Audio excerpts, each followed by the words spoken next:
हनुमान जी जब पर्वत लेकर लौटते हैं तो भगवान से कहते हैं, प्रभु आपने मुझे संजीवनी बूटी लेने नहीं भेजा था, आपने तो मुझे मेरी मूर्छा दूर करने के लिए भेजा था।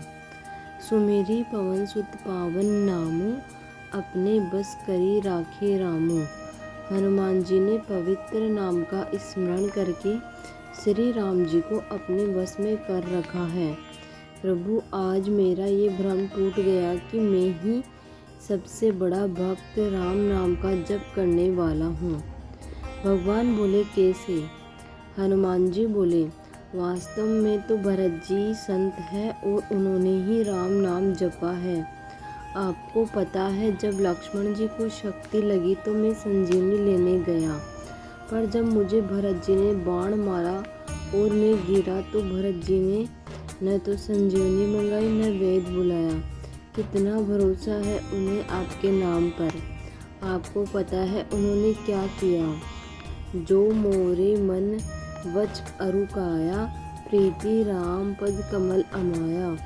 तो कपि हो विगत श्रम शूला, जो मोह पर रघुपति अनुकूला। सुनत वचन उठी बेट कपीसा, कही जय जयति कौशलाधीसा।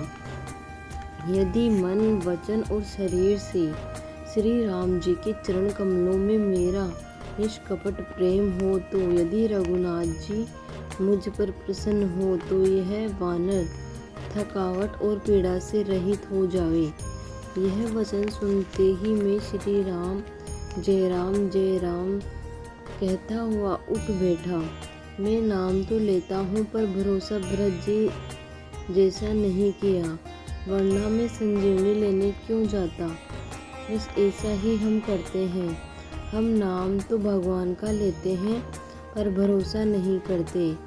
बुढ़ापे में बेटा ही सेवा करेगा, बेटे ने नहीं की तो क्या होगा। उस समय हम भूल जाते हैं कि जिस भगवान का नाम हम जप कर रहे हैं वह है ना, पर हम भरोसा नहीं करते। बेटा सेवा करे न करे, पर भरोसा हम उसी पर करते हैं। दूसरी बात, प्रभु बाण लगते ही मैं गिरा, पर्वत नहीं गिरा, क्योंकि पर्वत तो आप उठाए हुए थे और मैं अभिमान कर रहा था कि मैं उठाए हुए हूँ। मेरा दूसरा अभिमान टूट गया। इस तरह हम भी यही सोच लेते हैं कि गृहस्थी के बोझ को मैं उठाए हुए हूँ। फिर हनुमान जी कहते हैं, और एक बात प्रभु, आपके तर्कस में भी ऐसा बाण नहीं जैसा बाण भरत जी के पास है।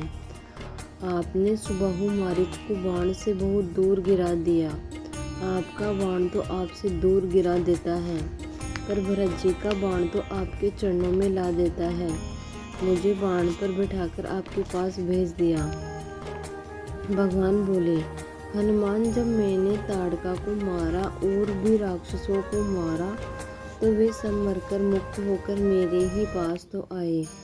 इस पर हनुमान जी बोले, प्रभु आपका बाण तो मारने के बाद सबको आपके पास लाता है, पर भरत जी का बाण तो जिंदा ही भगवान के पास ले आता है।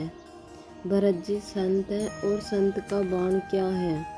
संत का बाण है उसकी वाणी। लेकिन हम करते क्या है? हम संत वाणी को समझते तो हैं, पर सटकते नहीं, और औषधि सटकने पर ही फायदा करती है। हनुमान जी को भरत जी ने पर्वत सहित अपने बाण पर बिठाया, तो उस समय हनुमान जी को थोड़ा अभिमान हो गया कि मेरे बोझ से बाण कैसे चलेगा। परंतु जब उन्होंने रामचंद्र जी के प्रभाव पर विचार किया, तो वे भरत जी के चरणों की वंदना करके चले हैं। इसी तरह हम भी कभी कभी संतों पर संदेह करते हैं कि ये हमें कैसे भगवान तक पहुंचा देंगे। संत ही तो है जो हमें सोते से जगाते हैं, जैसे हनुमान जी को जगाया, क्योंकि उनका मन वचन कर्म सब भगवान में लगा है। आप उन पर भरोसा तो करो, मुझे तुम्हारे बोझ सहित भगवान के चरणों तक पहुंचा देंगे। सियावर रामचंद्र की जय, जय जय हनुमान की जय। जय सिया राम, जय सिया राम, राम राम जय सिया राम।